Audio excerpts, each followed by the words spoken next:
बिस्मिल्लाहिर्रहमानिर्रहीम अस्सलाम वालेकुम मेरे प्यारे प्यारे व्यूवर ਤੁਸੀਂ ਵੇਖ ਰਹੇ ਹੋ ਫਰਾਜ਼ ਕਿਚਨ।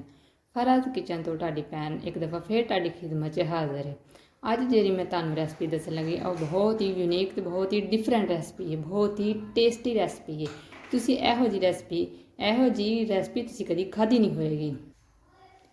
ਮੇਰੇ ਕਹਿਣ ਤੇ ਤੁਸੀਂ ਇੱਕ ਦਫਾ ਇਹ ਬਣਾਓਗੇ ਤੇ ਤੁਸੀਂ ਬਾਕੀ ਹੋਰ हर एक कढ़ाई हर साल भुल जाओगे। तुहाडे घर बनेगी हर रोज़ डिमांड कढ़ाई। तो आओ हम डिमांड कढ़ाई बनाना सीखने हैं।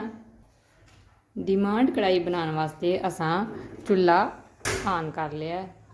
उहदे वास्ते सानू चाहिए 1 किलो चिकन शामिल कर दिता है। 1 गिलास ये जाएगा पानी।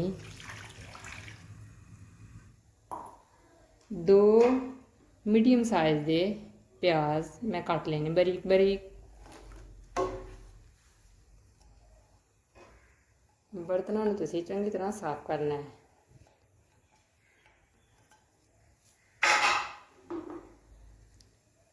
इन्ना सारा ये जाएगा लहसुन,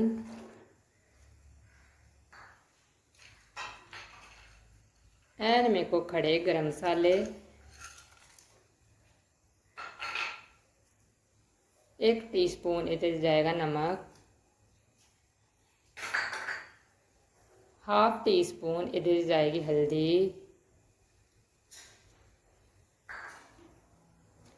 हुण असीं इहनूं 10 तो 15 मिनट वास्ते कज के पकाने ताकि साडा लहसुन, साडा प्याज, साडा चिकन बिल्कुल अच्छी तरह गल जाए।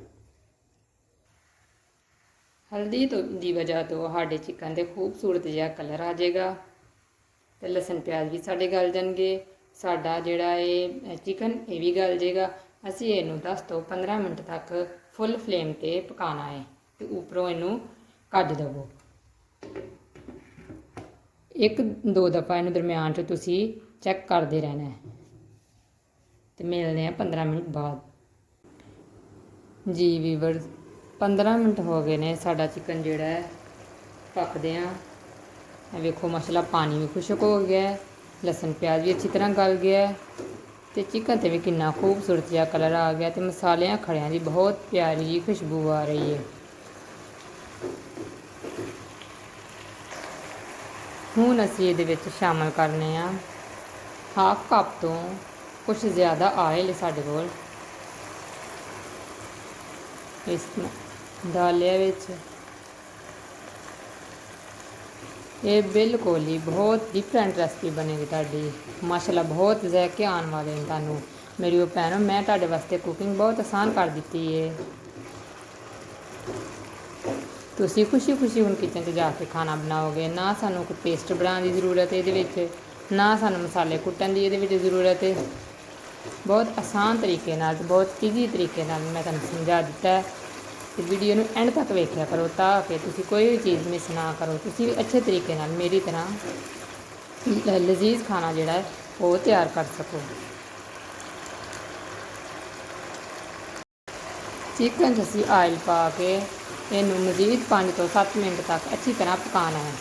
इसदा कच्चापन जिहड़ा बिल्कुल खत्म हो जाए। खत्म तो पहले ही माशाल्लाह हो गया सी, लेकिन मजीद इनू असीं पकाने हैं। माशाल्लाह बहुत प्यारी बहुत ज़बरदस्त खुशबू आँदी। तुसीं एक दफ़ा मेरे कहने पे बना के ट्राई करो। माशाल्लाह बहुत मज़े आने वाले ने तुहानूं। 5 मिनट हो गए ने सानूं इनू भुनदियां। तुसीं देख रहे हो माशाल्लाह इहदे विच ना सानूं लसन नज़र आ रहा, ना सानूं प्याज नज़र आ रहा, सब एक जान हो गए ने। हुण असीं इहदे विच शामिल करने 1/2 टीस्पून लाल मिर्च,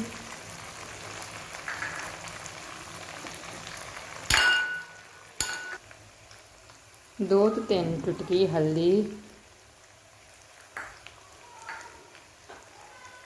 1/2 टीस्पून काली मिर्च,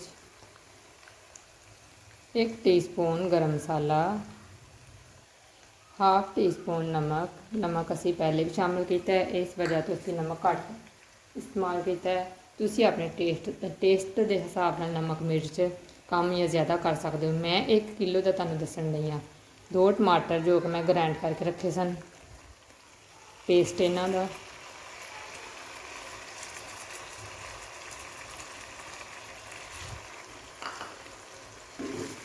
ਹੁਣ ਅੱਗ ਤੁਸੀਂ ਜਿਹੜੀ ਹੈ ਉਹ ਬਿਲਕੁਲ ਲੋ ਕਰ ਦੇਣੀ ਹੈ ਤੇ ਹਲਕੇ ਹੱਥ ਨਾਲ ਇਹਨੂੰ 5 ਤੋਂ 7 ਮਿੰਟ ਮਜ਼ੀਦ ਭੁੰਨਣਾ ਹੈ।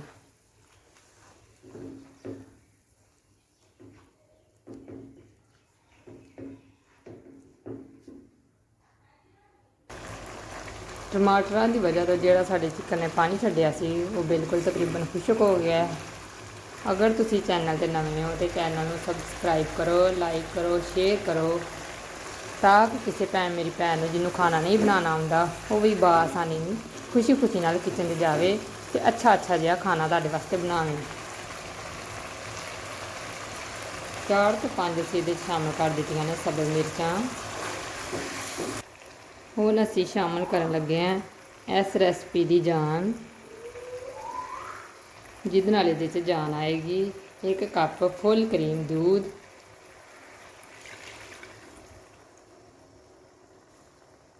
1 ਕੱਪ दूध ਸ਼ਾਮਲ ਕਰਨ ਤੋਂ ਬਾਅਦ ਅਸੀਂ ਇਹਦੇ ਵਿੱਚ ਸ਼ਾਮਲ ਕਰ ਦਿੱਤਾ 1/2 ਕੱਪ ਪਾਣੀ। ਤੁਸੀਂ ਗ੍ਰੇਵੀ ਆਪਣੇ ਹਿਸਾਬ ਨਾਲ ਰੱਖ ਸਕਦੇ ਹੋ, ਕਮ ਜਾਂ ਜ਼ਿਆਦਾ ਕਰ ਸਕਦੇ ਹੋ। ਐਂਡ ਤੇ ਇਹਦੇ 'ਚ ਜਾਣਗੇ 1 ਸਪੂਨ ਬਦਾਮ ਦਾਦਰ ਕੀਤੇ ਹੋਏ। ਵੇਖਿਓ ਮਾਸ਼ਾਅੱਲਾ ਹੁਣ ਤੁਹਾਨੂੰ ਕਿੰਨਾ ਟੇਸਟ ਆਏਗਾ ਇਸ ਰੈਸਪੀ ਦਾ। ਤੁਸੀਂ ਕਦੀ ਖਾਧੀ ਹੈ? ਜੇ ਖਾਧੀ ਹੈ ਤੇ ਮੈਨੂੰ ਕਮੈਂਟ ਕਰਕੇ ਤਦ ਵੀ ਦੱਸੋ, ਅਗਰ ਤੁਸੀਂ ਨਹੀਂ ਖਾਧੀ ਤੇ ਫਿਰ ਵੀ ਦੱਸੋ। 2 ਤੋਂ 3 ਮਿੰਟ ਅਸੀਂ ਇਹਨੂੰ ਕੱਜ ਕੇ ਦਮ ਦੇ ਦਿੰਦੇ ਹਾਂ।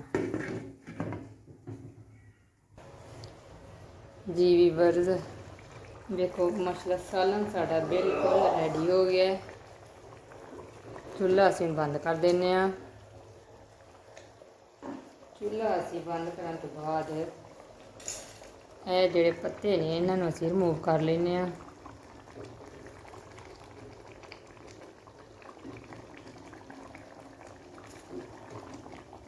इनू डिश आउट करने। ਇਹਦੀ ਖੁਸ਼ਬੂ ਬਹੁਤ ਜ਼ਬਰਦਸਤ ਆ ਰਹੀ ਹੈ। ਇਹਦਾ ਕਲਰ ਵੀ ਬਹੁਤ ਖੂਬਸੂਰਤ ਹੈ ਤੇ ਖਾਣ 'ਚ ਤੇ ਇਹਦਾ ਜ਼ਾਇਕਾ ਹੀ ਲਾਜਵਾਬ ਹੈ। ਆਪਣਾ ਬਹੁਤ ਖਿਆਲ ਰੱਖਿਆ ਜੇ। ਦੁਆਵਾਂ 'ਚ ਆਪਣੀ ਭੈਣ ਨੂੰ ਯਾਦ ਰੱਖਿਆ ਜੇ। ਮਿਲਨੇ ਇੱਕ ਨਵੀਂ ਵੀਡੀਓ 'ਚ। ਉਸ ਵਕਤ ਤੱਕ ਦੇ ਲਈ ਅੱਲਾ ਹਾਫਿਜ਼।